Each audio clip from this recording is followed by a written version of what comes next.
Israel ফিলিস্তিনি সংঘাত সহিংসতার মধ্যে এবার পাকিস্তানে ক্ষেপণাস্ত্র হামলা চালিয়ে বসল ইরান। মঙ্গলবার ড্রোন ও ক্ষেপণাস্ত্র ব্যবহার করে বেলুচি গোষ্ঠী জৈশ আল আদলের দুটি ঘাঁটিতে এই হামলা চালায় তেহরান। এদিকে হামলার ঘটনায় তীব্র ক্ষোভ প্রকাশ করেছে পাকিস্তান।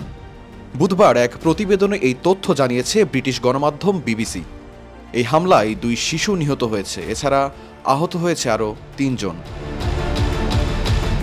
প্রতিবেদনে বলা হয়েছে, ইরাক ও সিরিয়ার বিভিন্ন স্থাপনায় ইরানের ইসলামিক রিভলিউশনারি গার্ড কর্পস বা IRGCর ক্ষেপণাস্ত্র হামলা চালানোর একদিন পরই এই আক্রমণের ঘটনা ঘটল।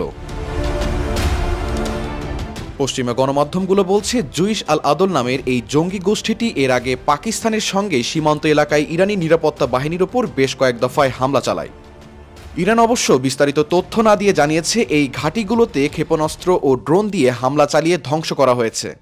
তেহরানের দাবি, তারা কোনোভাবেই বড় ধরনের সংঘাত চায় না, তবে তাদের দেশের ওপর কোনো ধরনের অপতৎপরতা সহ্য করবে না বলেও হুঁশিয়ারি দেয়া হয়।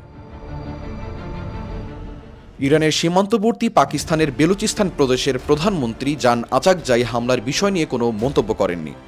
পাকিস্তানি সামরিক বাহিনীর জনসংযোগ শাখার কথা উল্লেখ করে তিনি বলেন, ISPR এর প্রতিক্রিয়ার জন্য অপেক্ষা করতে হবে। তবে পাকিস্তানি সামরিক বাহিনীর জনসংযোগ শাখা তাৎক্ষণিকভাবে কোনো মন্তব্য করেনি। তবে দেশটির পররাষ্ট্র মন্ত্রণালয় এই হামলার বিষয়ে মুখ খুলেছে। তারা বলেছে, এই হামলা অবৈধ, এর গুরুতর পরিণতি ভোগ করতে হতে পারে ইরানকে।